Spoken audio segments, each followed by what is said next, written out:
Assalamualaikum warahmatullahi wabarakatuh. Perkenalkan, nama saya Yona Triana dari Prodi Hukum Tata Negara NPM 1821020373. Dosen pengampu Agus Deprianto MAG. Di sini saya akan menjawab soal UTS yang telah diberikan oleh Bapak.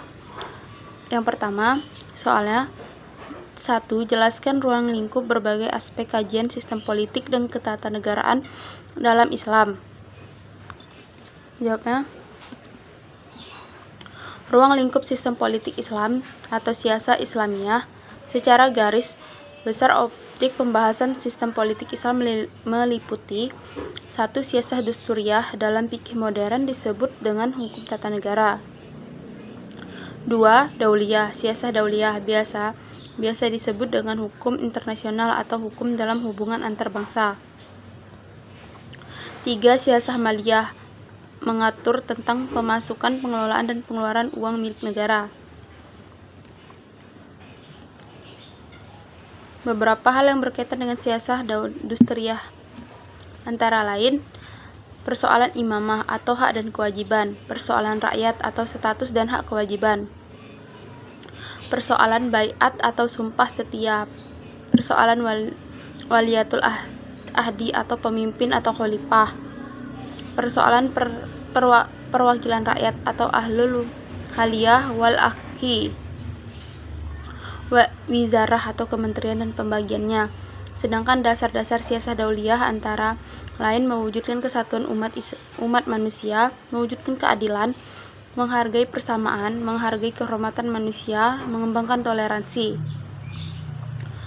Siasah maliyah meliputi pembahasan prinsip-prinsip dalam kepemilikan harta, tanggung jawab sosial dalam masalah harta, zakat, infak, sedekah, wakaf, kharaj, jizyah, ghaniyah, fai, usyar, aturan dalam eksploitasi sumber daya alam. 2. Jelaskan signifikan dan tujuan sistem politik dan ketatanegaraan dalam Islam, serta mendeskripsikan perkembangan sistem politik dan ketatanegaraan dalam Islam sejak zaman Rasulullah SAW. Jawabnya, signifikan dan tujuan sistem politik dan ketatanegaraan. 1. Keharusan mewujudkan persatuan dan kesatuan umat. Perlu digarisbawahi bahwa makna umat dalam konteks tersebut adalah pemeluk agama Islam, sehingga pada hakikatnya bahwa agama umat Islam adalah agama yang satu dalam prinsip-prinsip atau usulnya.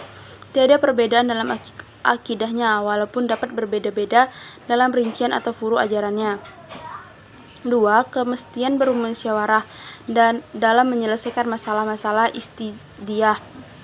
3. Keharusan menunaikan amanat dan menetapkan hukum secara adil, artinya bahwa landasan agama bukanlah sebuah kitab hukum, tetapi menyediakan landasan, prinsip-prinsip bagi pencapaian keadilan dan kesejahteraan serta penetapan hukum yang harus diikuti oleh umat Islam.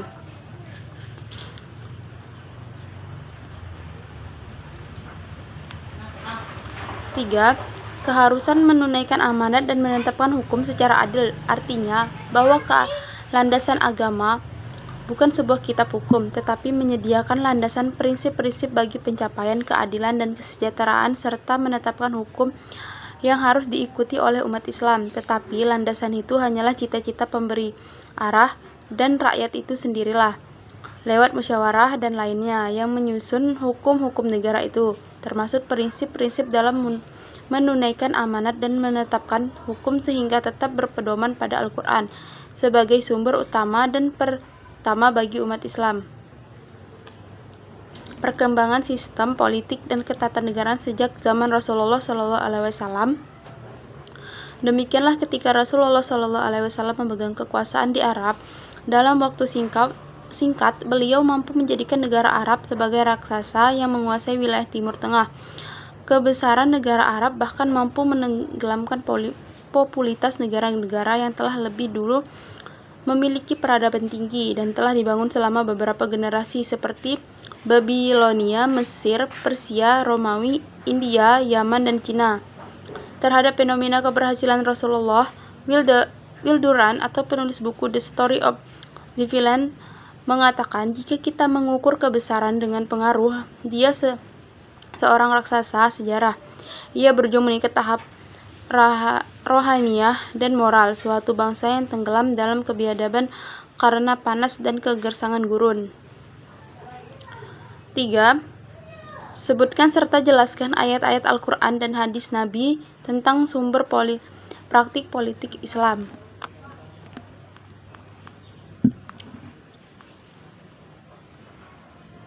Ayat tentang praktik sistem politik, yang artinya, maka disebabkan rahmat dari Allah, kamu berlaku lemah lembut terhadap mereka. Sekiranya kamu bersikap keras lagi, berhati kasar, tentulah mereka menjauhkan diri dari sekelilingmu.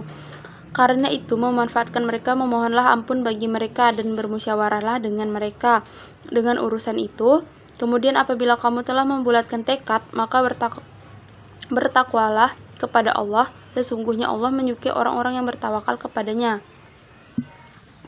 Musyawarah atau mencari dan mendapatkan kesepakatan dengan banyak orang merupakan nilai dan prinsip politik Islam berdasarkan Al-Quran. Hadis tentang praktik sistem politik. Seseorang muslim wajib memperkenalkan dan taat menyangkut apa saja dan yang diperintahkan ulil amri, suka atau tidak suka, kecuali bila ia diperintahkan berbuat maksiat. Maka ketika itu tidak boleh memperkenankan tidak juga taat. Hadis riwayat Bukhari, Muslim dan lain melalui Ibnu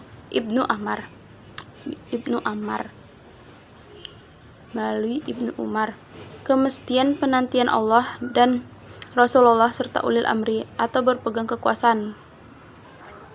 Perlu dicermati bahwa redaksi hadis di atas mengendangkan kata taat kepada Allah dan Rasul, tetapi meniadakan kata itu pada ulil amri. Tidak disebutkan kata taat pada ulil amri untuk memberi isyarat bahwa ketaatan kepada mereka tidak berdiri sendiri, tetapi berkaitan atau bersyarat dengan ketaatan kepada Allah dan Rasul.